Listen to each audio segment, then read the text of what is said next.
All right, I am here with Simon from ZWO, and we're gonna go ahead and go over a few questions. Some I've seen from you and some I have myself. So the first one, and it's funny because you just mentioned this, talking to that guy. A customer, yeah. For the AM3, what is the ideal setup for it, for a beginner? For a beginner. So for me, I would say for a beginner, I would always kind of recommend a short refractor. So anything sort of 80 millimeters around that sort of aperture. That's a really good size for a beginner. It's not too difficult to manage in terms of weight, guiding, setup. You know, it's a relatively lightweight setup. Wide field, so it's fairly forgiving as a beginner. One of the challenges I see a lot is that newcomers to the hobby go out and they get that aperture fever. You know, they want the biggest telescope they can find, and that generally ends in tears. Either with that person getting very, very frustrated and wanting to give up the hobby, or suddenly they're having to sell all that gear as well because they realize they bought the wrong stuff. So I would always kind of recommend, you know, we have two scopes here today. We have an 80 millimeter flat field Petzval design. We have a 65. Both of those would be, you know, absolutely fantastic beginner's scopes. Easy to guide, easy to manage, easy to set up, easy to transport, no tears. All right, thank you. Thank you, yeah, that's excellent. So for the scopes, I know that they're self-flattening. Yep. And they don't need back focus, right? No, so they're Petzval designs. So they have on the 65 here is a 3-element front with a 2-element in the rear. They are flat field designs, so you know, good stars to the edge of the frame, and they have no set back focus in terms of, you know, 55 millimeters is what a lot of people get worried about. We do have a matching reducer for those. Then the 55 millimeters does actually kick in. So like most scopes, you know, you don't need to worry really about the back focus unless you are using a reducer. The 80 millimeter, the 107, and the 130 millimeter, these are quad designs, so they have a 3-element on the front and a rear element flattener. But they've also got matching reducers for them as well. So shameless plug, if you order one of these before the end of April, you get a free reducer with it. So. All right, well, there you go. If you want one, go get one. So for the Duo, one talk that was coming up is about filters. So the first one I want to ask is if somebody's in the market for one, they don't have any filters, what's the ideal size? Like 2-inch, 36 millimeter? So we've got an M54 filter drawer that fits the front of the 2600 Duo. So that's the first thing to note. The original 2600 had an M42 on the front of it, the thread. The 2600 Duo is an M54 thread. Now, if you're using one of our flat field Petzvals here, the adapters are with the telescope, so it will mount straight to it.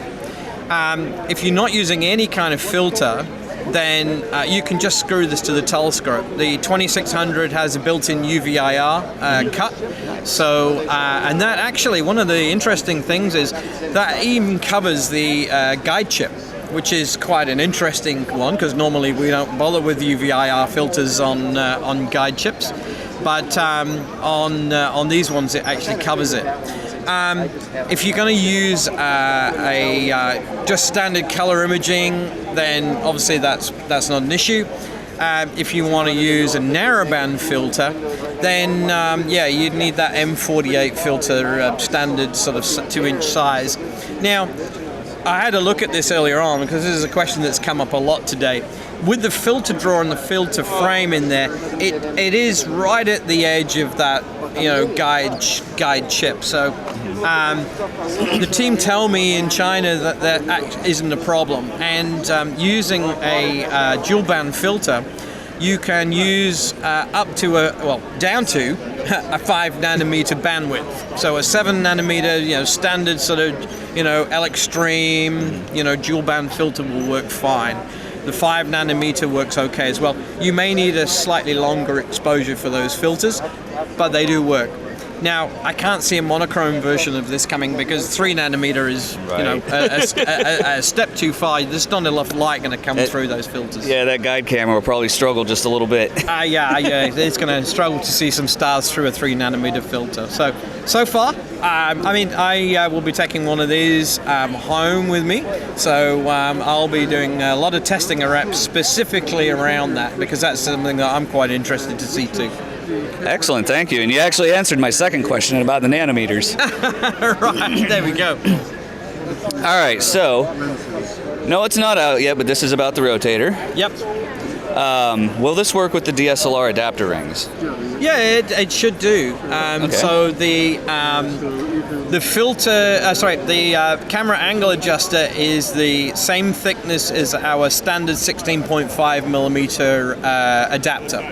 So basically you take that adapter out and you put the camera angle adjuster into it. So it's an M54 front to it, and there is an M48 adapter with it as well, and that means you can basically fit it into any of our telescope setups. So it's early days yet in terms of, we're still fine-tuning it, but I don't see any issues with any of our camera setups that you would use normally.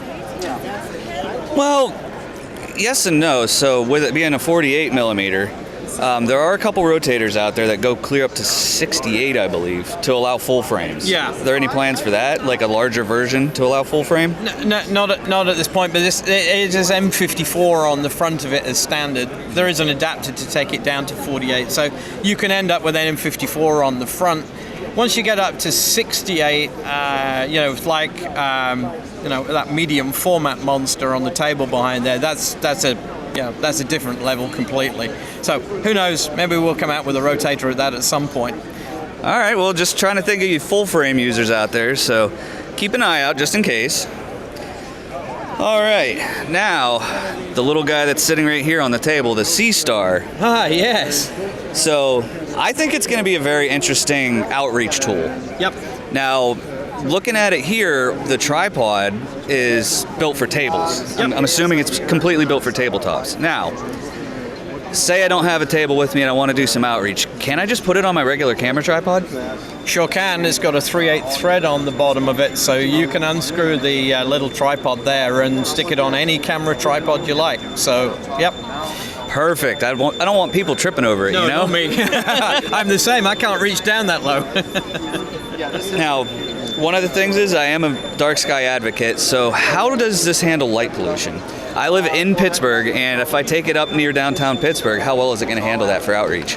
So that's been an interesting question over the last few days of NEAC and NEAF. The team are taking that back to the office to see what we can do in terms of light pollution filters. Now, there's a couple of ways that we can manage that. There is some internal filters inside SeaStar. There is a UVIR cut, and there is also a dark filter as well for calibration frames. Potentially they're going to do something around changing out those UVIRs as an option, or potentially a clip-in or a screw-in on the front of the final production release, so you can actually screw in a 2-inch light pollution filter on the front as well, or maybe a narrowband filter, which is exactly what I said when I saw it. I was like, I want a narrowband filter because we don't have that many reflection targets in the south, so right. Emission nebulas are more my thing, so that would really make a big difference. So definitely feedback going back to the team in China already over the last few days about those options. Yeah, there's been a lot of videos posted and a lot of questions asked. I've had people ask me things, and it's pretty intense on what they all think of it. But hey, that's about it for this one. Yeah, so, no worries. Well, thank you, Simon. Yeah, well. And check out all the new gear if you're planning on getting anything.